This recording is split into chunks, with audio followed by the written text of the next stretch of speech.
अभिनंदन, आभार और बहुत बहुत स्वागत है दोस्तों ज्योतिष विज्ञान के इस ऐतिहासिक चैनल पर।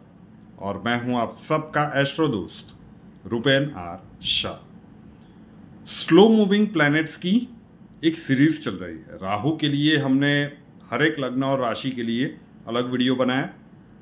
वक्री गुरु के 118 दिन, इसका ये लास्ट वीडियो है जिसमें हम कुंभ और मीन वालों की बात करेंगे। लग्न है तो 70% इम्पैक्ट मान के चलिए, लेकिन चंद्र राशि में भी 30% इम्पैक्ट तो रहेगा। और कई सारे कुंभ राशि और मीन राशि वालों को तो उससे ज़्यादा भी असर देखने को मिले, स्वाभाविक है, क्योंकि आप सभी के व्यक्तिगत जन्मांक में परिस्थितियां क्या है ये हमें नहीं पता। लेकिन लग्न के हिसाब से 70% और राशि के हिसाब से 30% आप मान के चलिए। पहले बात कर लेते हैं कुंभ लग्न की। राहु की बात हम कर चुके हैं पहले। देवगुरु 4 सितंबर से वक्री हुए। शनि का ट्रांजिट आपके लग्न से चल रहा है। अगर कई सारे लोग कहते हैं कि ट्रेडिशनल ज्योतिष में जो कहा गया है कि 7.5 चंद्र राशि से देखी जाती है, लेकिन जहां तक हमने देखा है कई सारे लोगों के लिए ऐसा होता है कि राशि की 7.5 इतना प्रभाव नहीं देती, लेकिन लग्न की 7.5 अपना प्रभाव छोड़ती ही छोड़ती है, आपका जो भी लग्न है। और पिछले 2.5 सालों से कुंभ लग्न वाले इसका अनुभव कर रहे होंगे। अच्छी खासी बैंड बजी होगी, आई पार्डन माई लैंग्वेज, लेकिन स्ट्रेस बहुत हद तक बड़ा होगा। 12वें घर में है तो खर्चे भी बहुत ज़्यादा आए होंगे, एफर्ट्स बहुत ज़्यादा लगाने पड़ रहे होंगे, और उसके कंपैरिजन में जब आप रिवॉर्ड की कंपैरिजन कर रहे होंगे तो वहाँ पे परिस्थितियाँ थोड़ी सी कम ही मिली होगी। कई सारे कुंभ लग्न वालों के लिए स्वास्थ्य संबंधी समस्याएं भी खड़ी हुई होंगी। कई सारे कुंभ लग्न वालों के लिए 12th हाउस में शनि, मतलब ये पारिवारिक आपके तो लग्नेश भी बनते हैं, और लग्नेश जब 12वें में जाते हैं मतलब एक प्रकार का बंधन योग कह लीजिए। तो पारिवारिक विखवाद वाली परिस्थितियां भी, या फिर परिवार के सदस्यों के बीच तालमेल में कमी वाली परिस्थितियां भी इसने क्रिएट की होगी। किसी बड़ी जगह पर पिछले 2-2.5 साल में इसने आपका इन्वेस्टमेंट करवा दिया हो, या फिर आपका इन्वेस्टमेंट वहाँ पे स्टक हो गया हो।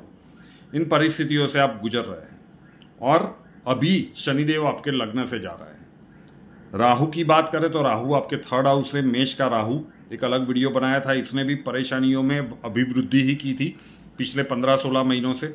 और गुरुदेव वहाँ पे अप्रैल 2023 से आ गए, चंडाल दोष का निर्माण हुआ, मतलब ये एक्सट्रीम पॉइंट पे गया, और अब गुरुदेव 3rd हाउस में वक्री हो गए।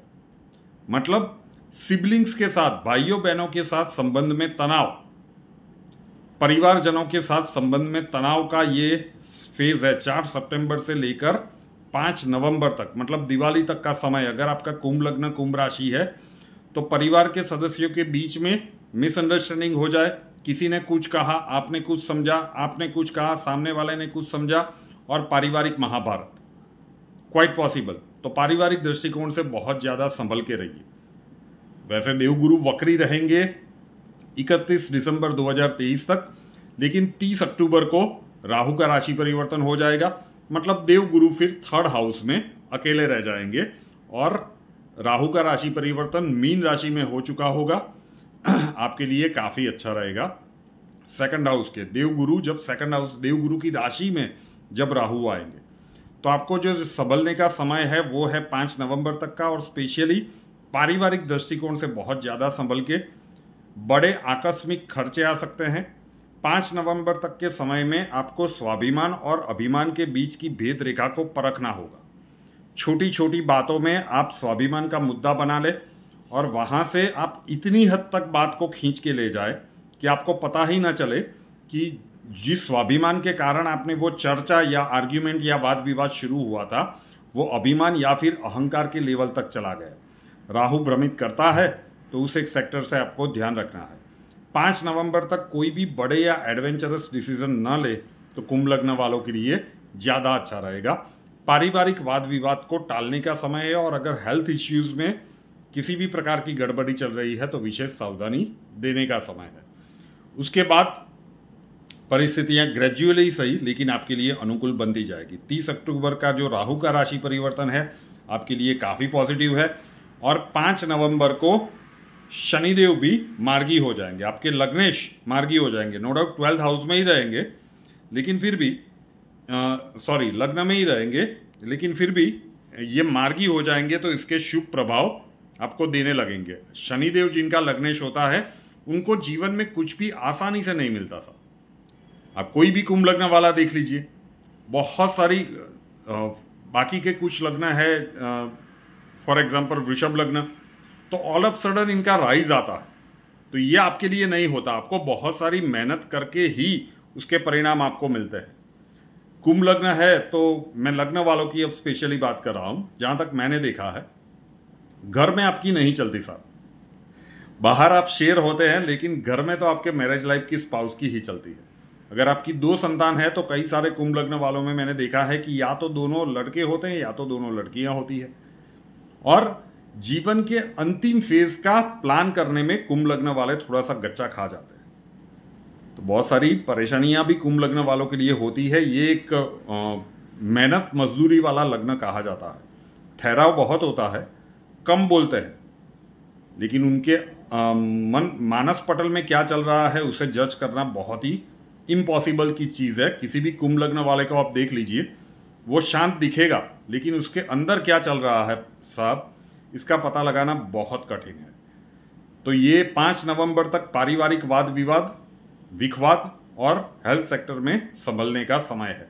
उसके बाद सिचुएशंस आपके लिए अनुकूल होती जाएगी। अब बात कर लेते हैं आखिरी लग्न मीन लग्न की। मीन लग्न मीन राशि लग्न है तो मतलब आपकी 7.5 शुरू हुई है जनवरी 2023 से। राशि की भी हम कह सकते हैं कि 7.5 वाला फेज शुरू हुआ है, लेकिन लग्न में ये इम्पैक्ट ज़्यादा करेगा। तो शनिदेव आपके 12वें घर से जा रहा है। 12th हाउस का शनि जनवरी 2023 से आया है। फर्स्ट फेज विशेष कष्टदायक रहता है, तो वहाँ पे तो अभी तो वो वहाँ पे भी वक्री चल रहे हैं, तो इसकी एडवर्स इफेक्ट और भी ज़्यादा चल रही होगी। और राहु आपके सेकंड हाउस से, मेष का राहु सेकंड हाउस में, और वहाँ पे देवगुरु वक्री। मतलब सेकंड हाउस क्या होता है? सेकंड हाउस होता है आपकी वाणी का घर, सेकंड हाउस होता है आपकी आय का घर, सेकंड हाउस होता है आपके पारिवारिक संबंधों का घर। तो इन तीनों क्षेत्र में आय के संबंधित, मतलब जो आप फाइनेंशियल मनी फ्लो आप एक्सपेक्ट कर रहे थे वहां पे कुछ डेंट लग जाए, आपकी वाणी में एक प्रकार की कर्कशता आ जाए, आपके वाणी और व्यवहार में। आपको शायद पता ना चले, लेकिन आप आपके आसपास वाले व्यक्तियों को देखिएगा, अगर आपको देख के वो मुंह बिगाड़ रहे हैं तो समझ जाइएगा कि आपके वाणी व्यवहार में जो आप नॉर्मल है उससे कुछ अलग टोन चल रहा है। अपने इस एस्ट्रो दोस्त की बात को फिर याद रख के थोड़ा सा एडजस्टमेंट करने की कोशिश कीजिएगा। ये नवंबर तक सेकंड हाउस सबसे ज़्यादा इम्पैक्ट हो रहा है आपका। मतलब वाणी और व्यवहार में कंट्रोल रखिए कि कैओस वाली परिस्थितियां ना बने, पारिवारिक संबंधों को संजो के रखिए, और कोई भी फाइनेंशियल रिस्की डिसीजन ना ले 5 नवंबर 2023 तक, तो वो आपके लिए अच्छा है। उसके बाद राहु आ जाएंगे आपके लग्न में। वैसे ट्रेडिशनल ज्योतिष कहता है कि लग्न का राहु अच्छा नहीं माना जाता, लेकिन भैया देवगुरु की राशि में राहु का कोई खुद का घर तो होता नहीं। मैंने पूरी सीरीज में राहु की बताया था कि जब लग्न में ये राहु आएंगे मतलब देवगुरु के प्रभाव वाले फल देना ये शुरू करेंगे। और देवगुरु कहाँ पे हैं? आपके सेकंड हाउस में। तो ये बेनिफिट ही देने वाला है। 30 अक्टूबर को राशि परिवर्तन है। इसका मतलब ये नहीं कि अगले ही दिन से शुरू हो जाएंगे, लेकिन शनिदेव का प्रभाव तो अभी शुरू हुआ, अब ये रहने वाला है। लेकिन देवगुरु और राहु अगले 18 महीनों तक आपके लिए बहुत सारे खुशियों के पिटारे लेकर आने वाला है। और देवगुरु भी सेकंड हाउस में, उसके बाद थर्ड हाउस में, फोर्थ हाउस में, फिफ्थ हाउस में, ये सारी पोजीशनिंग अगले 4 साल के लिए देवगुरु की अच्छी है। तो मान लीजिए कि ये शनि की जो 7.5 का फेज चल रहा है उसमें ये आपको कुछ ना कुछ सहायक सिद्ध होंगे। 4 स्लो मूविंग प्लैनेट्स हैं, राहु, केतु, शनिदेव और देवगुरु। तो शनिदेव का स्लो डाउन और हर्डल्स क्रिएट करने का स्वभाव तो अब रहने वाला है, लेकिन राहु केतु की पोजीशनिंग और देवगुरु की पोजीशनिंग आपके लिए काफी अच्छी रहने वाली है। तो आपको जहां पे संभलना है वो है सेकंड हाउस के रिलेटेड चीजें, मतलब वाणी और व्यवहार के ऊपर कंट्रोल रखिए, पारिवारिक मामलों में कंट्रोल रखिए, और कोई भी बड़ा रिस्की डिसीजन मत लीजिएगा 5 नवंबर 2023 तक। उसके बाद ग्रेजुअली चीजें आपके लिए अनुकूल होती जाएगी। तो ये आखिरी वीडियो था कुंभ और मीन वालों के लिए। लग्न के हिसाब से 70%, लेकिन बहुत सारे कुंभ राशि और मीन राशि वालों के लिए भी ये उपयोगी सिद्ध होगा। जो कुछ भी कहा है वो चीज़ें अगर जीवन में घटित हुई है तो नीचे कमेंट्स में बताइएगा ज़रूर से, क्योंकि नए दर्शक आपके कमेंट से ही एसेस करते हैं कि इसमें कितनी सत्यता है। आपके अपनों को तो आप फॉरवर्ड करेंगे, वीडियो को लाइक कर दीजिएगा, चैनल के साथ नहीं जुड़े हैं तो जुड़ जाइएगा। रूपेनाथ शाह नाम के इस यूट्यूब चैनल को सब्सक्राइब नहीं किया है तो कर लीजिए, साथ वाला बेल आइकॉन दबा दीजिए। उसके बाद 3 ऑप्शंस आएंगे, ऑल के ऊपर क्लिक कर दीजिए ताकि हर नए वीडियो की नोटिफिकेशन आपको सबसे पहले मिलती रहे। हमसे अगर लाइफ के किसी प्रॉब्लम के लिए सॉल्यूशन चाहते हैं, स्वागत है आपका। व्हाट्सएप नंबर थंबनेल में दिया हुआ है। कॉल मत कीजिएगा, कॉल्स हम नहीं ले पाएंगे।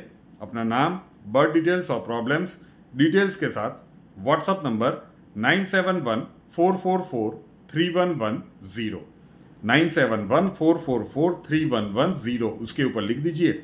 अक्षय जी आपको वहां पे मिलेंगे, प्रोसीजर वहां पे समझा दिया जाएगा। नए वीडियो के साथ फिर मिलेंगे। जय हिंद।